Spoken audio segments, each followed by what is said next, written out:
Bonjour, je m'appelle Jérôme, j'ai 42 ans. Je suis formateur transport au sein de l'entreprise ECFVG basée à Gerza.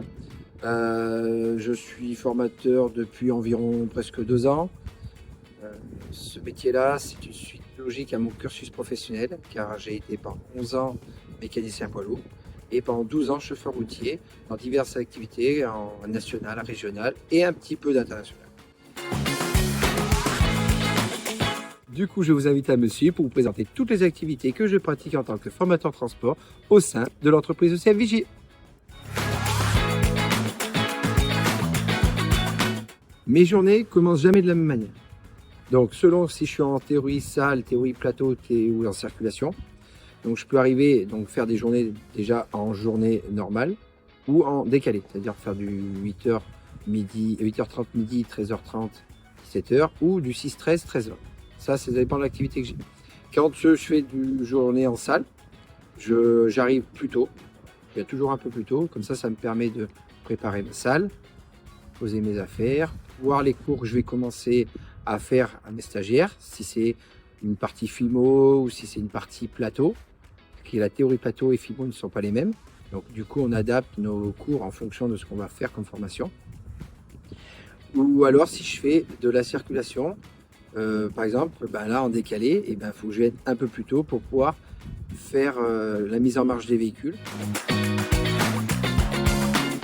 Pour la théorie salle, donc souvent, principalement, c'est de la journée, donc en 8h30 le début. À ce moment-là, moi j'arrive toujours environ à peu près 1 heure en avance. Parce que j'aime bien pouvoir, le petit café au début, très important, et après aller dans ma salle et pouvoir poser mes affaires tranquillement, préparer mon ordinateur, préparer le cours que je vais développer dans la journée. Et comme ça me permet aussi déjà de me préparer. Est-ce que je serai plus à l'aise? Parce que le fait d'être à l'aise, en fait, avec les stagiaires, c'est très important. Ça leur permet déjà d'être concentré dans ce qu'on dit. Parce que si on est toujours en train de bafouiller ou de pas trop savoir ce qu'on veut dire parce qu'on n'a pas préparé en avance, du coup, ils sont pas bien, quoi. Ils aiment pas ça et ils sont moins attentifs. Donc, pour les avoir à l'écoute, il faut savoir de quoi on parle. Et du coup, ça commence par préparer un peu en avance ce qu'on va faire ou juste un petit peu regarder ce qu'on connaît déjà de manière à pouvoir vraiment être très précis dans nos indications. Pour toute formation, nous avons des dossiers pédagogiques. Lorsque je vais en salle, je prends mon dossier pédagogique et à l'intérieur, j'ai un parcours de formation. Ce parcours de formation reprend tous les blocs à développer pendant la formation. Ça nous donne un chemin à suivre, un cursus, et il est mis en place pour toutes les formations, que ce soit FIMO, FCO ou bien titre professionnel. Maintenant, je vais vous parler du plateau. Le plateau, c'est pendant la formation des permis C, CE, D, qu'on peut faire en 70, 105 heures ou 140 heures. C'est une partie du permis qui nous permet de voir comment les stagiaires manient le véhicule. Donc c'est sur une piste avec des dimensions bien précises, de largeur, de longueur et des positionnements de plots pour pouvoir faire un slalom. Et à ce moment-là, ça leur permet de faire une manœuvre et il ne faut pas qu'ils touchent les quilles. Et ça, c'est une manœuvre qui est éliminatoire pour le permis. C'est-à-dire qu'il faut avoir réussi cette manœuvre avant de pouvoir, après par la suite, partir en circulation.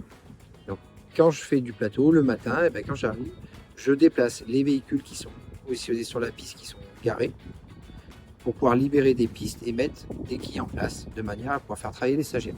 En ce qui concerne les manœuvres professionnelles, par exemple pour la FIMO, du coup, les manœuvres, c'est plus les mêmes que pour les permis.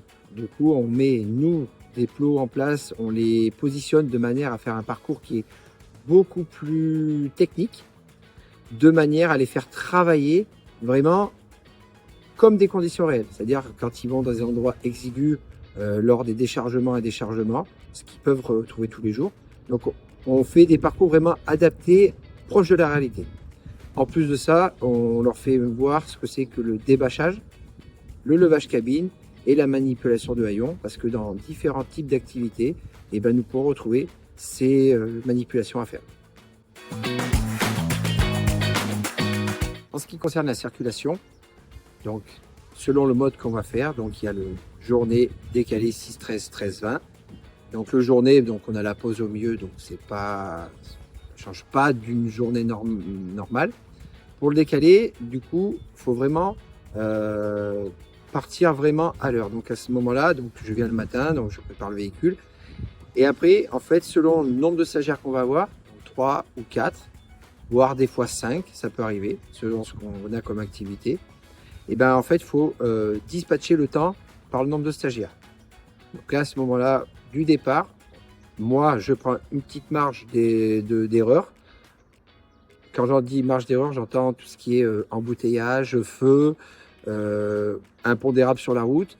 Donc là, je prends une petite marge d'erreur de environ 45 minutes, ce qui me permet de faire un quota d'heures suffisant par stagiaire. Donc je divise le temps et ça me fait leur minimum à faire chacun. Comme ça, ça me permet aussi de pouvoir, si tout se passe bien, leur faire une petite pause à un moment donné, de manière à ce qu'ils puissent souffler et se dégourdir les jambes. Pour les fins de journée, alors quand je suis en salle par exemple, là à ce moment-là, je leur demande si le cours que j'ai fait, comment ils l'ont trouvé, s'il n'était pas trop fatigant, s'il était assez développé, s'ils ont pris quelques connaissances. Du coup, à ce moment-là, ça me permet de faire mon auto-évaluation à moi, de voir mes axes d'amélioration et mes points positifs. Donc, ce qui permet d'après de me bonifier par la suite sur les autres cours que je vais faire. Après, je libère mes stagiaires et là, je termine tout ce qui est partie administrative. Donc, les feuilles d'émargement, je les signe, je les tamponne. Pour la circulation, c'est la même chose. Je leur demande exactement si le parcours qu'on a fait, s'ils l'ont trouvé bien, s'il était assez technique, comment leur ressenti général en fait, et savoir s'ils ont apprécié ça. Et des fois, je leur demande aussi si ça les réconforte dans leur choix de projet professionnel. Et après, une fois que j'ai libéré les stagiaires, là pareil, je fais l'administratif, donc les émargements et aussi les feuilles de roulage que je dois mettre sur une feuille avec leurs heures qu'ils ont effectuées et le total de la journée que je signe, je tamponne. Pour finir, ce métier est très enrichissant car on côtoie beaucoup de personnes avec des niveaux d'apprentissage et de compréhension différents. Et ce qui fait le charme du métier, c'est de pouvoir s'adapter à toutes ces personnes et de voir leur réussite à la fin de chaque formation. Je vous remercie d'avoir regardé cette vidéo et je vous dis à bientôt.